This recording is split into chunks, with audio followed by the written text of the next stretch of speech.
is indeed clickbait. I think fans are just bored. Caitlin Clark finally has a break, finally getting a rest, finally getting some time off, and that's just leading to rampant speculation, including about her future with the Indiana Fever, where she is in the midst of her rookie season. All of this based on more or less, I guess, an interaction with Sophie Cunningham of the Phoenix Mercury. As you can see in this still shot here, Cunningham talking to Clark at the All-Star Game. Fans speculating, asking, wondering if Cunningham had said, "Do you want to come to Phoenix?" Okay, cool. Let's just, for a second, entertain that for a second. Let's say Cunningham did say, "Clark, do you want to come to Phoenix?" There are some roadblocks to that theory. Number one, Caitlin Clark is under contract with the Indiana Fever. She doesn't become a restricted agent till 2028. But the CBA, they're going to opt out of the CBA and the new media rights deal. And that's what fans are saying, which means they believe that the contracts will be torn up. Sure, that is certainly a high likelihood that the players will opt out of the CBA before 2026. And there could be, ramifications to that, which we don't know what they will be and are completely made up at this juncture. And there's the fact that her situation with the Fever is pretty good. She's playing with two All-Stars, Aaliyah Boston and Kelsey Mitchell. Why would she want to leave? I mean, I get it. Fans are not that happy with the coach and the GM, and they're impatient. But let me just also share, this was Sophie Cunningham as well at the All-Star Game. It's not like she's not allowed to have a good time. I'm not saying that. But at the same time, maybe her words on the court shouldn't be taken so seriously in proper context. And, if you look at the Indiana Fever this year, and I know there's people saying, well, the Liberty and this and that. I got news for you. Caitlin Clark is a heavy. The WNBA All-Star ratings were just triple the record of what they were before.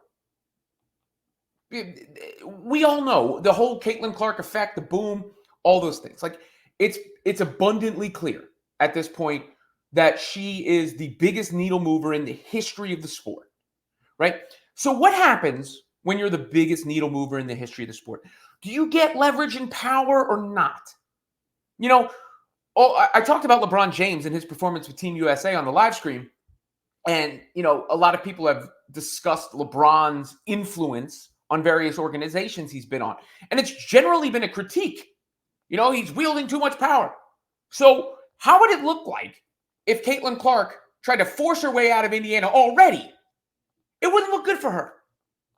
And if your biggest reasons for her doing that are the general manager and the coach, guess who can go? The general manager and the coach. She could make them disappear with a snap of her fingers. I promise you. Caitlin Clark could say, "I am done with Christy Sides. Get her out." And Christy Sides is on the next thing smoking. Caitlin Clark could say, "I am done with Lynn Dunn." And Lynn Dunn is retiring with somebody else coming in. Whether it's, these scenarios that people have concocted from the beginning of the year. Lisa Bluter, new GM of the Fever. Cheryl Miller, new head coach of the Fever. But regardless, the Fever have a strong foundation. They've gotten much better since the beginning of the season. Significantly better. They are firmly in 7th in the playoffs.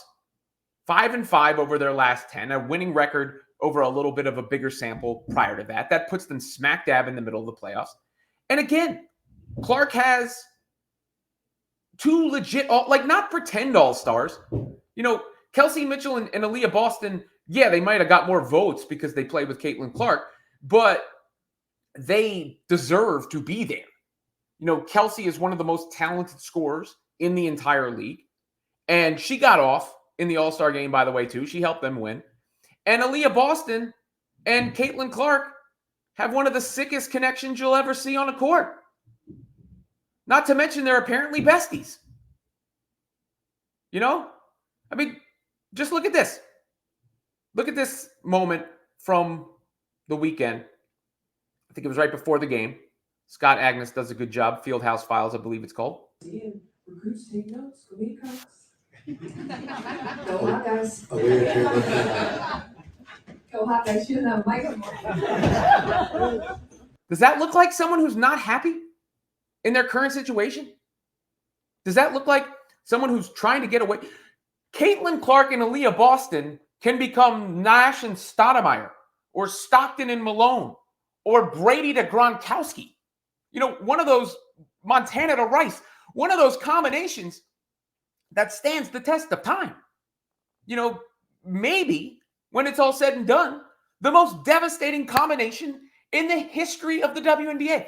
And that's just from the basketball standpoint, because Aaliyah, credit to her, she looks so much noticeably leaner than she did at the beginning of the year.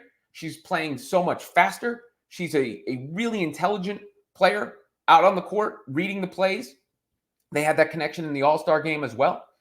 But not only just from the basketball standpoint, we've also now seen them seem to develop this kinship and this friendship.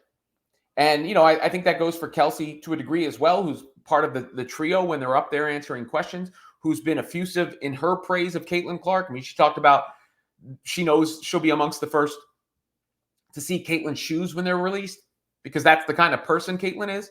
So if that's your foundation, generational talent in Caitlin Clark, two bona fide all-stars in Aaliyah Boston and Kelsey Mitchell, you've already improved greatly. And you're how many games in?